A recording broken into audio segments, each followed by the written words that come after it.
Dans l'Antiquité, le royaume d'Israël, lorsque sa puissance était son apogée, c'était sous David et Salomon. C'est parce que cette époque, ils servaient Dieu de tout leur cœur. Alors, quand nous servons Dieu de tout notre cœur, c'est alors que la nation devient puissante. Comme il est dit dans l'Apocalypse, Dieu a aidé Israël combattre.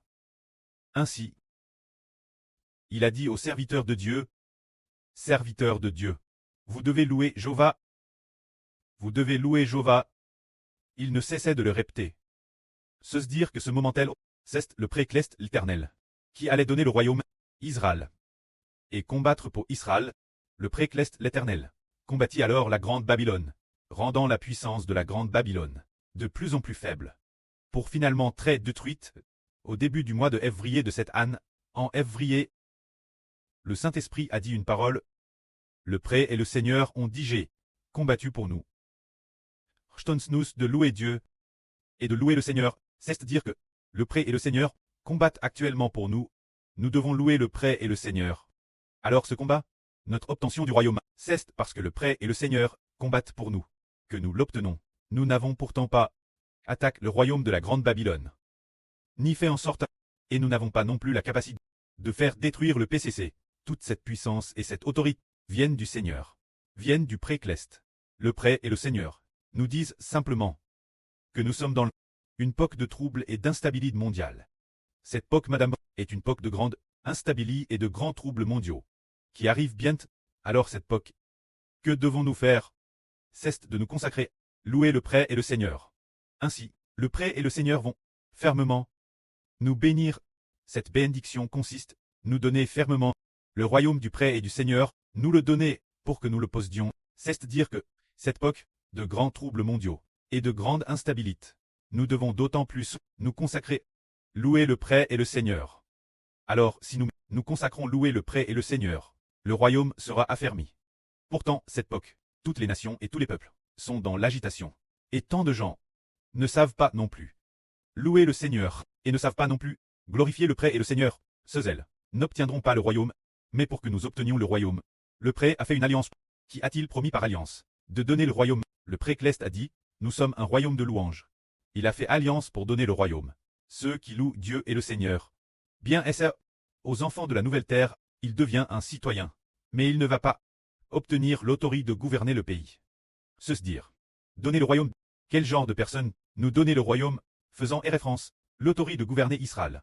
Le fait de nous la donner, l'autorité royale, nous est donne. Se dire donne ceux qui louent Dieu. Dans le livre de l'Apocalypse, au chapitre 11, il y a un ange qui dit l'apôtre Jean, va et compte ceux qui adorent l'autel et dans le temple. Mais le parvis extérieur du temple ne le compte pas. Ce parvis extérieur a déjà été donne aux nations païennes, ce qui signifie qu'il faut compter ceux parmi ces enfants qui adorent encore Dieu. Combien il en reste? Quand cela s'est-il passe, ce n'est pas ce que l'apôtre Jean a crié, bien que ce soit dans une vision, c'est le livre de Jean, mais en réalité, cela raconte que ceux qui adorent dans le temple et l'autel, faites référence pendant la grande tribulation. Il y a encore qui adorent dans le temple, ce qui signifie prier, adorer l'autel, ce qui signifie louer, se dire. Pendant la grande tribulation, y a-t-il encore des gens qui prient Dieu? Y a-t-il encore des gens qui chantent le cantique du serviteur de Dieu, de Mose et de l'agneau? Va et compte. Combien de personnes il reste? Va et compte. Se dire que la fin des temps. Combien de personnes restent imbranlables dans le service de Dieu? Cela raconte que si ceux pendant la grande tribulation continuent de prier Dieu et continuent de louer Dieu par des chants, alors ces personnes vont certainement régner avec les frères Hébreux d'Israël, vont certainement régner avec les frères Hébreux, ce qui signifie gouverner Israël. C'est ainsi que nous obtenons le royaume, c'est par la louange que nous l'obtenons. Par exemple, nous savons tous que l'évangile est désormais imminent, qu'il faut y consacrer tous nos efforts. Mais les frères Hébreux ont pourtant laissé 1 ou 2 mois pour faire de leur mieux, pour reconstruire le temple. Quant au ministre de l'Évangile, il suffit de bien proclamer la vraie. Le reste, elle est aux frères et sûr. Sans s'en préoccuper du tout. Et sans non plus y consacrer trop de temps, mais au contraire faire tout leur possible. Pour construire le temple, est-ce que faire cela est bien ou mal? C'est bien, c'est bien. C'est la bonne volonté du précleste. Ensuite, la quantité de l'Évangile est décide par Dieu. Mais le précleste, comment permettrait-il notre propagation de l'Évangile? C'est la louange au nom du Seigneur Jésus-Christ. Louant Dieu. Ces chansons sont parvenues devant Dieu, sont parvenues devant le Seigneur.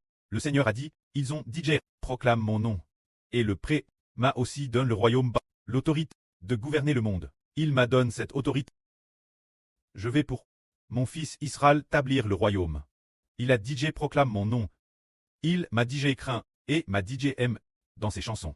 70% proclame le nom du Seigneur Jésus-Christ. Quant aux autres 30%, bien qu'ils ne proclament pas directement, la plupart d'entre eux contiennent le nom du Seigneur Jésus-Christ. Ou les paroles Madame dites par le Seigneur.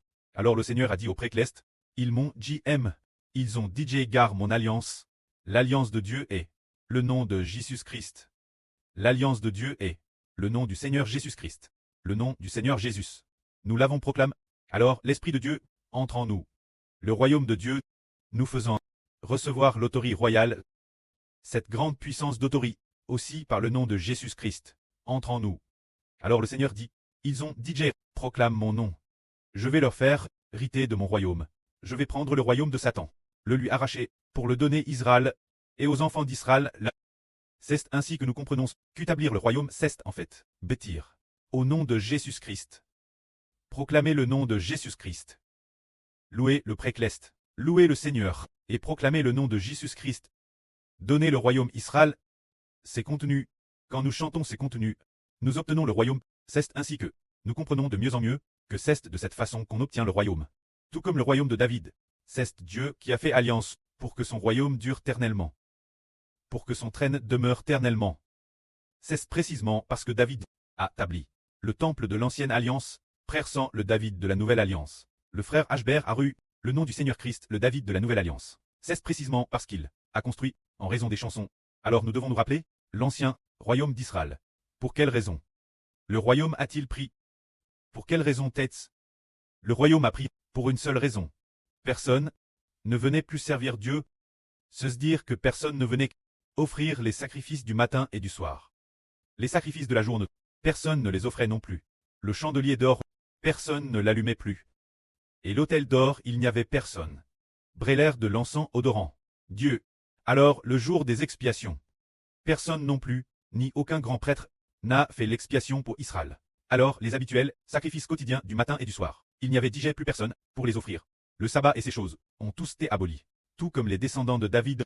Par exemple, un descendant de David. Il y avait un descendant, nomme Manasse. Il a RGN, pendant ce qui semble être plus de 50 ans ou 60 ans. Régnant plus de 50 ans. Ce roi Manasse a continuellement, pendant des décennies, interdit aux gens d'offrir des sacrifices Dieu. Abolissant ce offert Dieu, abolissant l'autel d'or, fermant les portes du temple, pendant des décennies. Personne ne servait plus Dieu. Ainsi, la puissance du pays a été grandement affaiblie. Plus tard, bien SR les autres monarques étaient presque pareils. Également de manière continue, plusieurs monarques, les descendants de David, qui régnaient, étaient presque tous pareils. Allant Madame juste apporter les autels des dieux étrangers, l'autel du dieu d'Aram, dans le temple, pour offrir des sacrifices aux dieux étrangers, offrant des sacrifices à Aram, le dieu des Araméens, et offrant aussi des sacrifices aux dieux d'autres nations, apportant les autels des dieux d'autres nations, dans, voir Madame, les idoles d'autres nations, dans le temple, pour les adorer. Alors le Seigneur Dieu, dans sa colère a juré de détruire le temple de Dieu. Dieu s'est mis en colère, et a détruit son temple, et a détruit aussi les murailles de Jérusalem, Bréerland Jérusalem, laissant les Babyloniens faire ainsi, dès lors la descendance de David, ne plus de royaume. Le royaume n'existait plus, parce que l'arche de l'alliance avait été emporte. Le temple est détruit, sans temple, il n'y a pas de royaume. Alors l'arche contient les deux tables de l'alliance, frère Héber, est comme l'arche, et les deux tables sont l'esprit du précleste et du Seigneur. Alors frère et sœur sont comme le temple. nous nous consacrons bâtir le royaume, les louanges, et nous nous consacrons servir. Alors le royaume sera affermi, tout comme dans l'ancien Israël de David. Et au début du règne de Salomon, mais si personne ne loue Dieu, parmi les enfants guidés par le frère Hébert, si personne ne prie Dieu, et si personne non plus ne loue Dieu, si personne ne s'unit pour former des groupes, pour adorer Dieu, alors dans ce cas, le royaume ne sera pas obtenu. Mais frère Hébert, la prospérité de la nation, quoi est-elle due?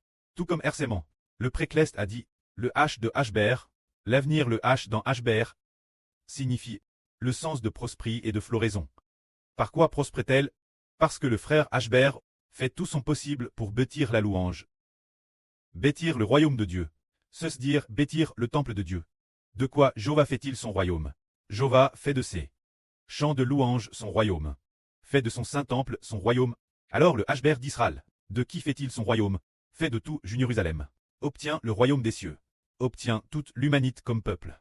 Comme citoyen. Alors obtenir la Jérusalem cleste comme capitale. Le pré-cleste fait pourtant du temple son royaume. Fait de la louange son royaume. C'est merveilleux. Le frère Hbert obtient le royaume, et le pré-cleste obtient le royaume. C'est un peu différent. Le pré-cleste fait de la louange son royaume. Le frère Hbert bâtit la louange. Alors le pré-cleste donne l'autorité de régner sur le monde Hbert. Offrir la louange Dieu. Dieu donne l'esprit de Dieu Hbert. Hbert obtient alors le royaume.